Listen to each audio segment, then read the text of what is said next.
Thank you. We will get started with our final panel of the night. We've got the graveyard shift, folks, but I think it's going to be entertaining anyway. One of our panelists, Anshu Roy, is running a little bit late, but we're going to crack on anyway because I don't want to overly delay anyone's schedules, and Dr. Roy can join us when he arrives here. We were talking just there in the previous panel about the data that's collected on the front lines in Ukraine, how it's used for innovation, for decision making. So we're going to continue along that theme, broaden it out a bit more in general in AI in the defence industry, and also the issues that that throws up around interoperability, human role in all of this, particularly in the decision making and targeting and regulation, of course, as well. Cecilia, I'll start with you just on that point of kind of interoperability between these systems. It's all very well, great things being designed with great capabilities, but if partners can't use them smoothly, that poses a great challenge. I mean, there's no doubt that this idea that digital defense will come around in some years, it already happened. And I am a big admirer, and I just looked at the state secretary from Germany, and that is exactly what they have done. They're doing software-driven defense. So basically having access to all the data at speed. Right now, I mean, AI is not changing the game of the future. It is changing right now the battlefield, and Ukrainians are predicting and countering 95% of all incoming drones with AI. Right now, the speed of decision-making in UK has been brought down from 72 hours to 1 hour. And unless we start thinking about how to aggregate data and act on data, I mean, we will be far, far behind. And I think those are the investments, not of the future, but what we really need to learn quickly out of Ukraine and what they're doing extremely well at the moment. And others will learn even faster. So what we also see now is NATO investing in cloud solutions, in AI solutions, and all, of course, all the allies, nations do the same. But that speedy use of AI and data, the currency right now is not money, it's time to decision, right? So it's time. And that is not the future, that's actually the currency today. And as someone who's at the forefront of the industry on this, the speed at which AI is evolving and changing the battlefield, what is the kind of most important part as you see it? Is it the predictive power of AI, as Cecilia was talking about there, just the decision making, it's been reduced so dramatically? Well, I think Cecilia is absolutely right. It's all of the above, but it begins foundationally with the data. And here's something that I have learned in our journey over 10 years, working with 7, 8 different countries, from advantaged nations to disadvantaged nations, right? What no country in this world has all the data on its adversaries through its classified collection or whatever they do. But the commercial world has all the data on all the countries. And that is, to me, the power of what anything that you do with AI requires, which is an integrated data layer that is purely commercial, that's highly shareable, that's unclassified. And then, yes, the predictive aspects of artificial intelligence, if intentionally done and hopefully ethically done, are going to be very, very powerful. They already are. That's my insight from Ukraine is, you know, autonomous systems have been incredible, but what empowers them? As she said, I completely agree. Decision-making is yes, the time to decisions absolutely matters. The question really is, can other countries adapt in that way, unless pressed the way Ukraine has been pressed? And I wrote an article on that a couple of years ago. AI has entered the Situation Room, but here in the United States. And it's unclear to me what that'll look like in more established bureaucracies. General, does that make nations nervous when it's not countries, it's not national militaries that hold all the information, it's the commercial sector? No, I don't think it's unnerving at all. If you look at our current system in terms of domains, our Space Force, our Cyber Force have zero problems adopting new tech, right? So there's a deeper problem, I think, that we need to think about from a national security industrial base, not a defense industrial base. We're all really focused over here. If we're honest, it's a defense industrial base, a dual-use technology industrial base. We in America prototype, but we outsource production, so we have a significant gap here. And then it's infrastructure. And if you can't put those three things next to each other, then you're really not talking about national security in the mid-2020s. And you'll realize too very quickly that the last two are really the primary domain of the private sector, not the military, not the government. And so you've got a lot of opportunities there to think about this. It's about adaptation in terms of techniques and whatnot. The commercial world does it quite well. And we need to be paying attention to that. But it's also a scaling issue. This is no longer a software thing or just an adaptation and change behavior. This is an infrastructure thing. My concern is that while we can do well with AI, what if cyber comes along, we beat the Chinese by 2 years? I'm not convinced we can beat them because they can scale the infrastructure behind it because it is such a sweeping society-wide issue. So when you've got the commercial sector operating with pace and speed and capability, it gives you a tremendous opportunity to innovate if you're in the military. We don't have that in the American military, so we're kind of parked in that exquisite end. So if we have a deeper pool, just like the space guys and the cyber guys, we can move quickly. And I think that's going to have to be the case. Where I worry about the civilian sector is the scaling and the organizational adaptation. You've got some clean sheet players who've really taken some great moves, and then you've got some other folks who are taking a normative optimization. Good uses for all of us in the government, but what's really important is to figure out where that works well and how to begin to do that. But if the commercial sector can't scale the energy, the water, the facilities, it doesn't matter. You can have all the data in the world, but if you can't process it because you don't have the water or the resiliency, it doesn't matter. And do you think, do sometimes policymakers not pay enough attention to battlefield experience when these conversations are happening? I think we do. I think you have to look, and the comment was made earlier that, you know, the Ukrainians found their way of war. And that's true because we gave them a lot of our Western material to go fight the way we would fight. But we culturally grew up doing that for decades. So it was a match for who we are. So to think that we could take a country that didn't grow up like that, give them that tech, and have them prevail is a little naive, if I'm honest. The good news is the human spirit of the Ukrainians that say, I'm not going away quietly, says I'm going to find a way to do it, is a great story, and they found their way to fight. The lessons that we learn here are important. We in the American military didn't learn anything new with the Ukrainians. We validated ideas we knew were issues. We didn't learn anything new in the Iranian conflict. We validated the shortfalls and the concerns we've had. We've known them. Counter-drone's been a problem. Weapons, we've known they're too expensive. So nobody went, where did that come from? But you just can't be everything to everybody as the American military because of the demands on you. So we do pull and bring it in where we can. Project Maven is a great example. That book is out. We've been working AI-enabled targeting for quite some time. It's a question of how can you scale it inside of our system and do the things across the spectrum of capabilities. Certainly we have to retool our whole infrastructure. We're not ready for a data infrastructure inside the American military. So there's a lot of lifting that has to be done here. So we do, but it's tough to scale. And Cecilia, in terms of that partnership, how is that working, or what needs to be improved between the EU and the US? I mean, if the general's saying we knew all these things, we just didn't see them in a practical way the way we're seeing now, how do you share that across the Atlantic and move forward? Well, I think we already, I think Europe is learning very fast. We have other structural problems, like the commissioner said, that we don't have scalable capital, that like an aggregated demand, aggregated accreditation of systems, etc.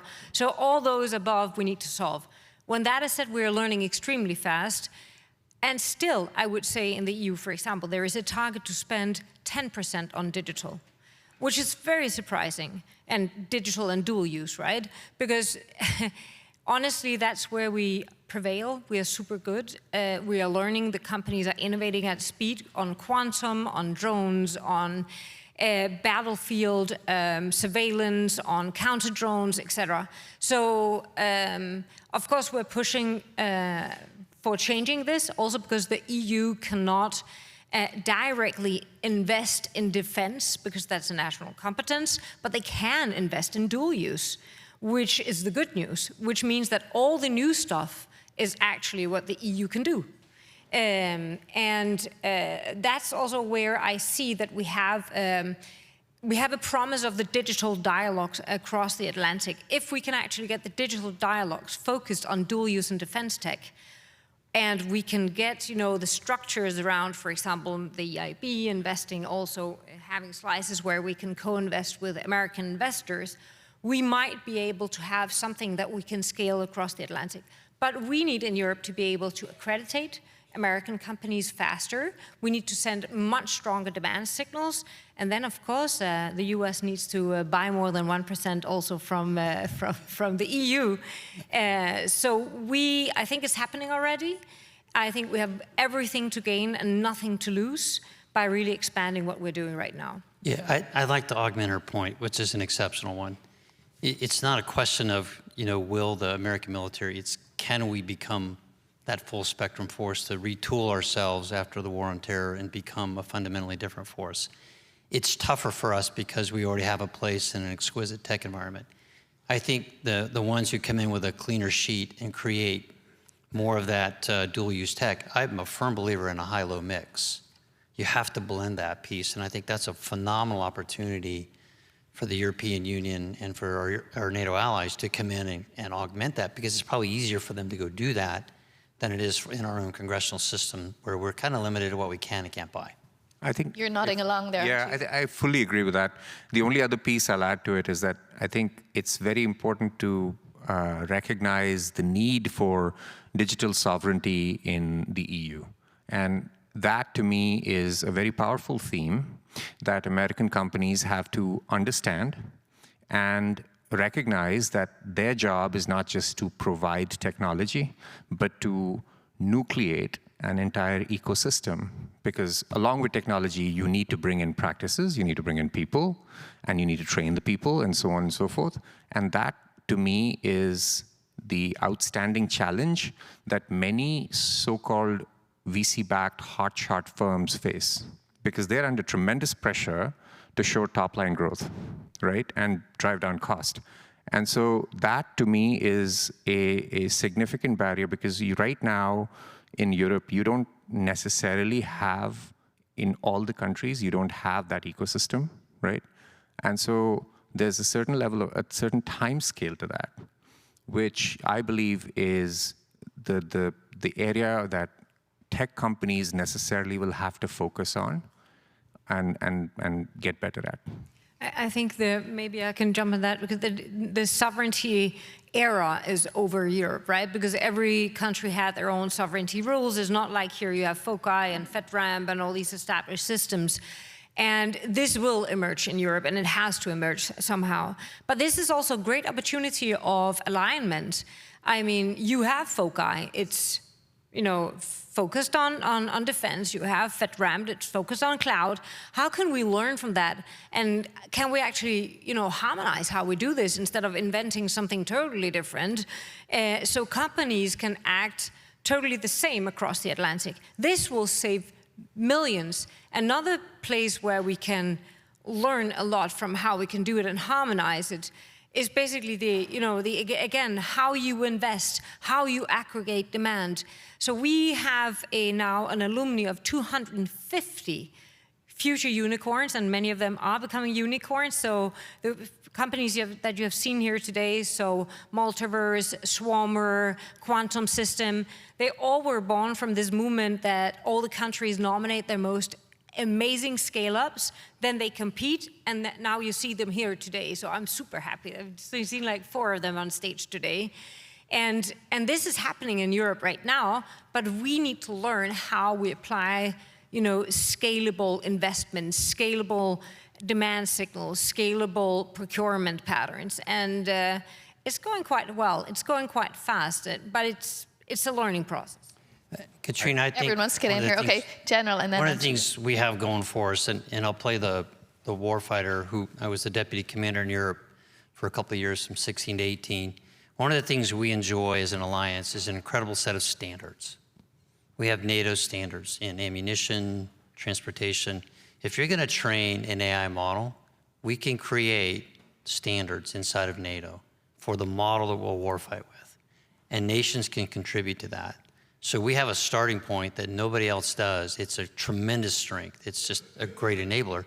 But if you can play that standards inside of a warfighting construct, then you can extrapolate those things outside of that and lean on Sakir and his team to say, let's learn what we did from Ukraine and how they structured their data and how they put it together. Let every nation contribute, but that doesn't infringe upon sovereign data that you use for a strategic purpose or an operational purpose.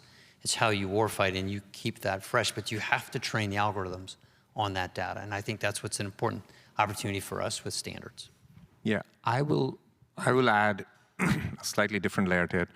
I think scale, true scale, comes from speed. People talk about scale and speed. They're not two different things. There's this notion that you can somehow put a lot of money at play and things will take care of themselves. No, you have to figure out how things will take care of themselves in small quantities very rapidly before you actually inject a lot of capital. So I'm a firm believer of that, and we have been very successful in our business doing just that, remaining very faithful to the idea that very small steps taken very, very rapidly result in enormous scale. That's one thing that I think is a challenge in Europe, right? You go to Asia, we work across multiple countries in Asia, and the hunger and urgency is at a different level, right? It's orders of magnitude higher. why do you think that is? Two reasons. One is what Tim was talking about, which is they have nothing, and they have a big threat facing them, right? So it's existential. So you operate very differently. And I think the second reason is that there is, I would argue, the governments are relatively new, and the bureaucracies are not as established. And so those are the two reasons I think that's the case. The other part which I'll bring up is, again, we have to be careful here. We are a privately funded company. I honestly don't even care for my valuation, but Really? yeah, I don't, because I'm not vested to anybody, right? What I do care about, though, is what happens to the sector when these funds run their lifetime. That's what I care about. And as Tim was talking about, if our infrastructure hasn't kept up in the AI race, what happens then? And when that happens, and that correction will happen, it's imminent, I'm not saying tomorrow, but it's imminent, then a lot of things will get impacted, especially because we've been talking about scale without recognizing that speed is what results in scale. General, you're nodding along there. How do you communicate that point to the policymakers, to the governments, to the lawmakers? So I spend a little bit of time with them, but I spend a lot of time with the business community. So we'll speak to investor conferences, family office networks, because once you start plugging in at the state level, we just did some phenomenal work with the state of Massachusetts where they created great coherency in their national security stack from basic invention, energy, et cetera, all the way through. But it's not a federal problem. It's a federal problem, but a local solution. So we spend a lot more time talking at the state and business level, and you get business leaders who see their role in those other two categories. You remind them first and foremost, there's money to be made here, and we need you to do that. And they see the margins and they pitch in. I think that you're going to get more relevant movement at the state and local level that drives the coherency. And once that begins to propagate, people start talking. Other states are already talking about that same task force. How do we do that? And I think it doesn't matter if you're red or blue. It doesn't matter your core strengths or weaknesses, because you can play all of those things. We need resilient grids. We need manufacturing. We need all those things to come to the fore. We need energy, because it's a system versus system competition for national security, not a military versus military or a plane versus plane. It's system versus system, and it's for all the marbles. So maybe returning a little bit to the scalable element, right, of speed. So one of the things that we've been working with is NATO on their new procurement strategy, going from 8 years procurement cycles to 6 months for technology. 6 months is still a lot, huh?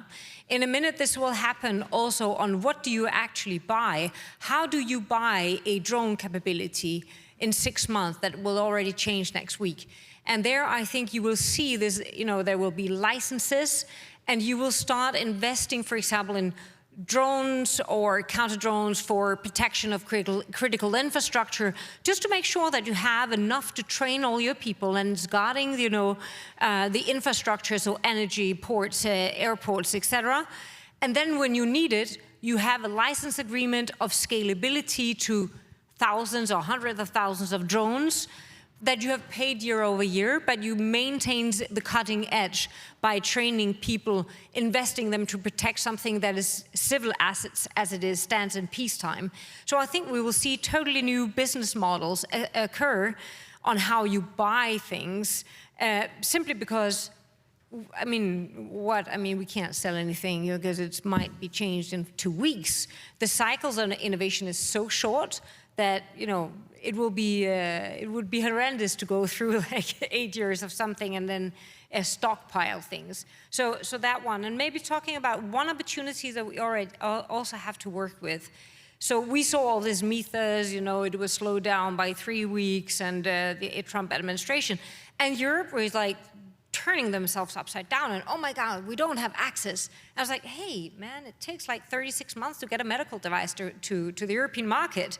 And this is 3 weeks for vetting it. I think we can live with that, But can we actually start having a common process for vetting these, which is swift, really fast, making sure that it's not basically playing in favor of, US or EU interest, but it's playing in favor of the transatlantic relation, so we do it the same way. We want each other the same way, and we agree on the timelines that we do it with. So we make sure that nobody gets an advantage that the other one doesn't have. So there's so many areas of, how can you say, collaboration that we concretely can work on technologies, vetting of technologies, the sovereignty rules that we're doing it. And instead of seeing it as a conflict, it's actually a huge opportunity. Okay, we just have a couple of minutes left. I just want to see if anyone would like to ask a question from the audience there. Oh, lady in the front row here, just bear with us there. We'll get a microphone to you. Hi, my name is Gillian Manis. I'm from Shield Capital. So, thank you, General. So you touched upon something, Cecilia, that has not really come up in conversation, I think needs to be, in terms of reshoring and definitely our manufacturing capabilities, both in EU and here, is the reskilling, is the retooling of existing manufacturer infrastructures as well as the reskilling. And I'm wondering if either one of you would mention or touch upon that.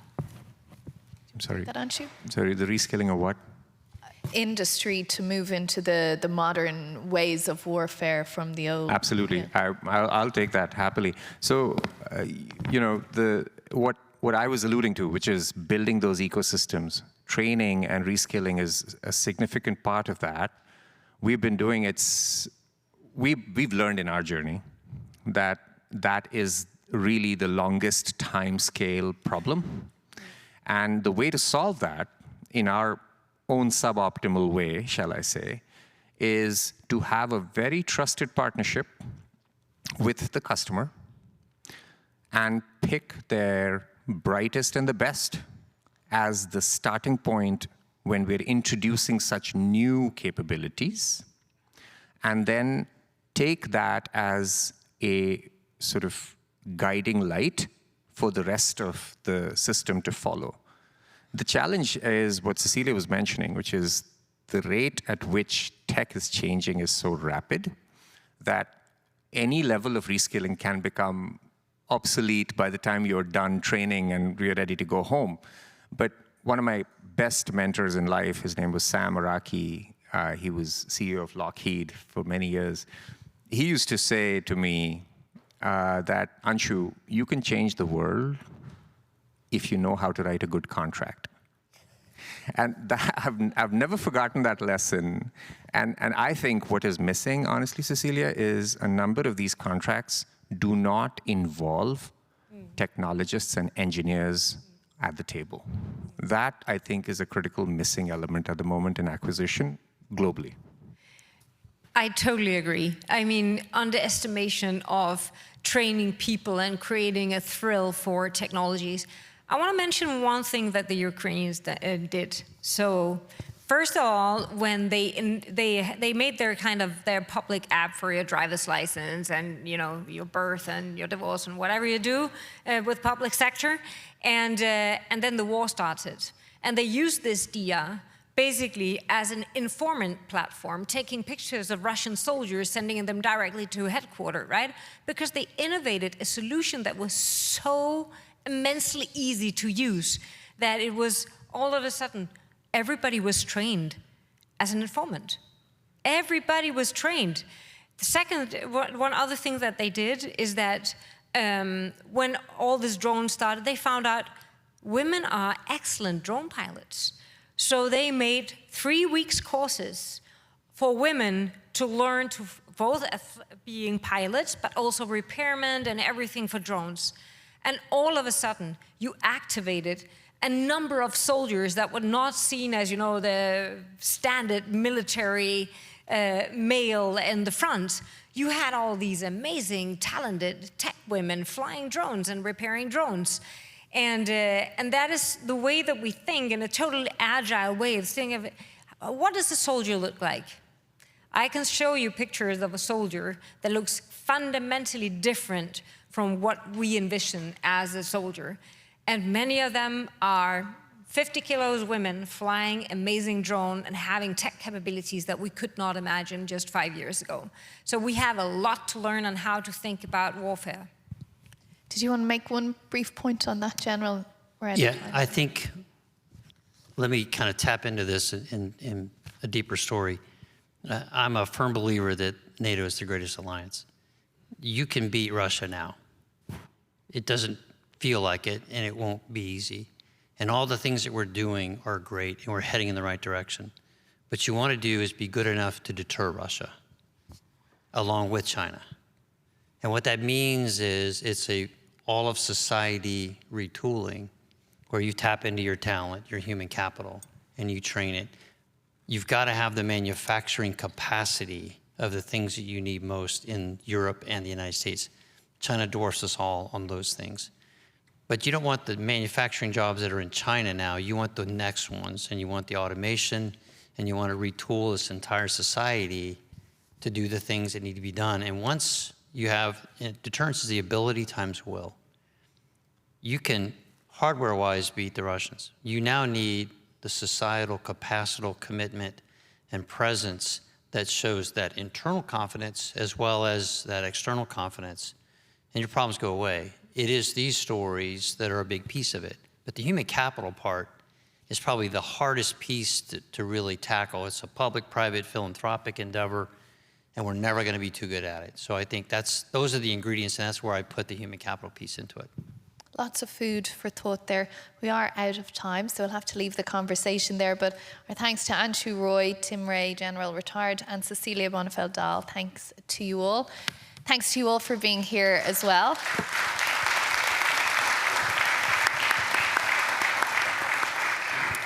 I'm aware that we're all that stands between you all and a cool drink outside, so thank you on behalf of the EU delegation to the US for being here tonight.